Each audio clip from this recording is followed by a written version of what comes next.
नमस्कार दोस्तों, welcome to 10x trader. मैं हूं राजेश कुमार और इस वीडियो में मैं बात करने वाला हूं निफ्टी, बैंक निफ्टी और IDFC फर्स्ट बैंक के बारे में। साथ ही साथ हम बात करेंगे उज्जीवन स्मॉल फाइनेंस बैंक के बारे में, क्योंकि ये सारे के सारे जो है बहुत अच्छा खासा हमको करेक्शन दिखा चुके हैं। इनफैक्ट IDFC फर्स्ट बैंक ने तो हमको बहुत ज़्यादा रुला दिया है, वो अपने हाई से अराउंड 30% करेक्टेड हमको नज़र आता है। तो चलिए एक एक करके देखते हैं। तो स्टार्ट हम करते हैं निफ्टी 50 से। ओके, तो यहाँ पर मैंने ओपन कर दिया है। आप देख सकते हैं जो निफ्टी 50 है वो फिलहाल हमको एक डाउन ट्रेंड में नज़र आ रहा है, लेकिन यहाँ पे आप जब ध्यान से देखेंगे तो ये वाला पोर्शन आपका भले डाउन ट्रेंड में था। आप देख सकते हैं यहाँ से डाउन ट्रेंड में था, लेकिन इसके बाद हमको यहाँ पे एक रिवर्सल होता हुआ नज़र आया। आप देखिए ये ऊपर गया, फिर नीचे आया, फिर ऊपर गया, फिर ये नीचे आ गया। तो हम लोग का अगर ये जो प्रीवियस लो था, अगर उस लो को देखें और इस लो को अगर देखें तो ये वाला जो लो है वो प्रीवियस वाले से ऊपर है। यानी हम लोग का जो एक डाउन ट्रेंड और अप ट्रेंड का जो सबसे पहला बेसिक कंडीशन होता है कि अगर डाउन ट्रेंड है तो लोअर लोज बनना चाहिए और अगर अप ट्रेंड है तो हायर लोज बनना चाहिए।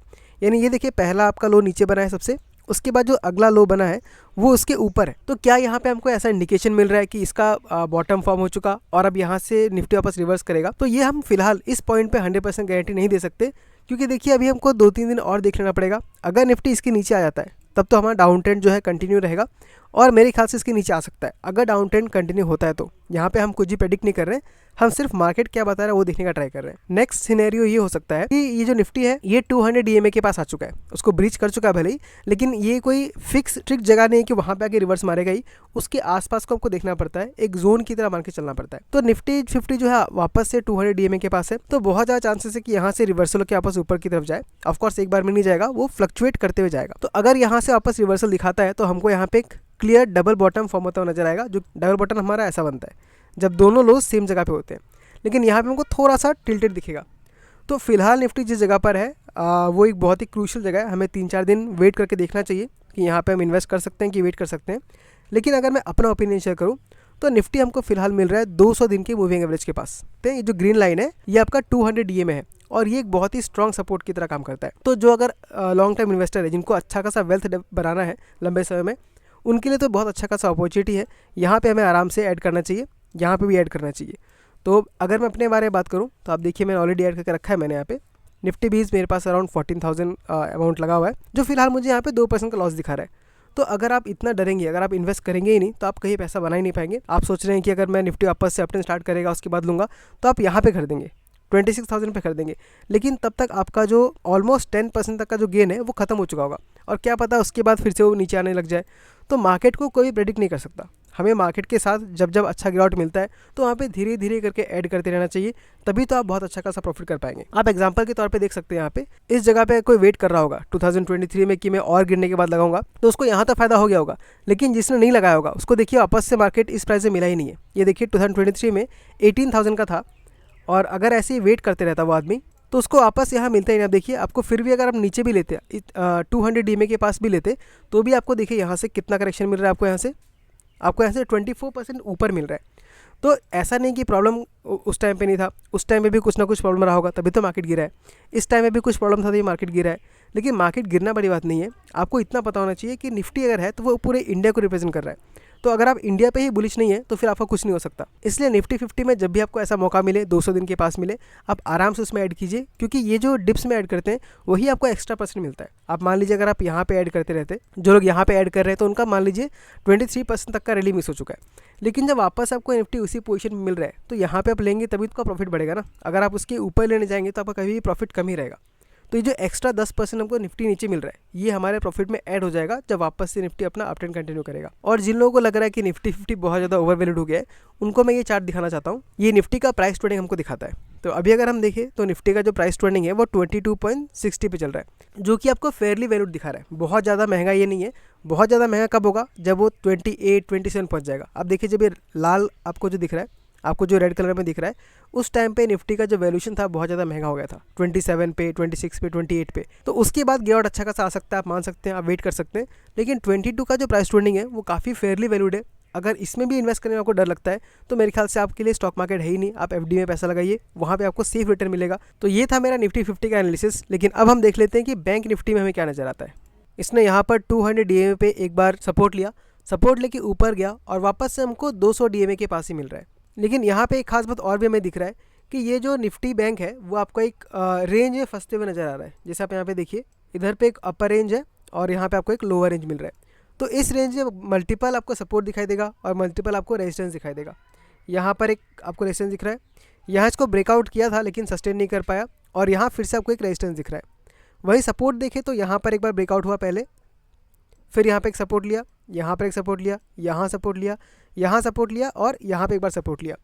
तो ये जो लेवल है 50,000 का, 50,500 का, वो बार बार सपोर्ट की तरह काम कर रहा है। अब इसमें हमारा स्ट्रेटजी क्या होना चाहिए, यहाँ पे दो स्ट्रेटजी बन सकता है।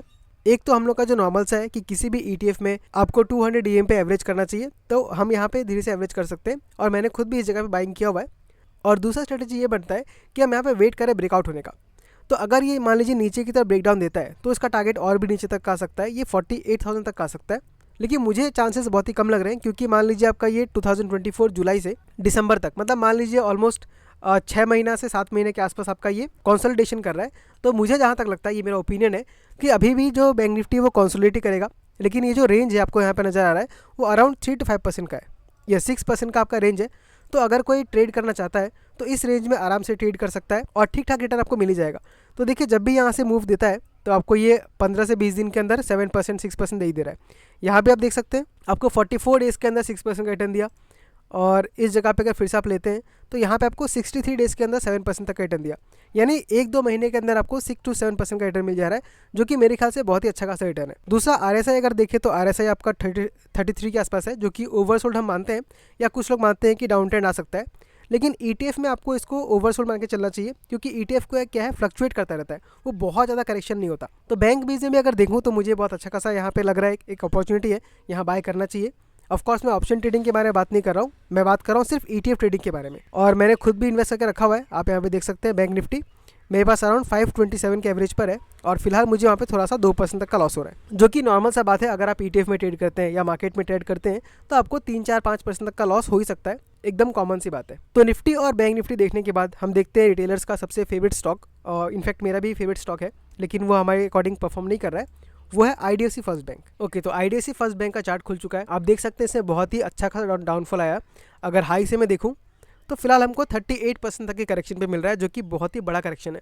और ये आपको 474 डेज़ में हुआ है। जब इसने हाई लगाया था तब सितंबर था, और अभी दिसंबर चल रहा है, यानी 1 साल से ज़्यादा हो चुका है, और स्टॉक कंटिन्यूस डाउन ट्रेंड में ही है, जिसकी वजह से स्टॉक पे जो मोमेंटम होता है वो लूज़ कर चुका है, और लोगों का इंटरेस्ट भी धीरे धीरे खत्म हो रहा है। तो अगर टेक्निकल चार्ट में अगर देखूँ सब यहाँ पे, तो आपको भले ही करेक्शन बहुत ज़्यादा दिख रहा होगा, लेकिन मंथली चार्ट में अगर देखेंगे तो आपको यहाँ पे एक बहुत ही अच्छा पैटर्न बनते हुए नजर आ रहा है, जिसको हम इन्वर्टेड हेड एंड शोल्डर बोलते हैं। ये एक इन्वर्टेड हेड एंड शोल्डर बन रहा है, और ब्रेकआउट मिलने के बाद हमको जहाँ पे स्टॉक मिल रहा है वो इस लेवल पे मिल रहा है, यानी कि जो पहले आपका रेजिस्टेंस था वहीं पे कहीं ना कहीं सपोर्ट लेते हुए नजर आ रहा है। तो अगर आप बहुत ही एग्रेसिव ट्रेडर है, अगर आप बहुत ज़्यादा रिस्क ले सकते हैं तो इस जगह पे एक पोजीशन बनाया जा सकता है। लेकिन याद रखिएगा, ये कोई रिकमेंडेशन नहीं है, ये मेरे अपने ओपिनियन है।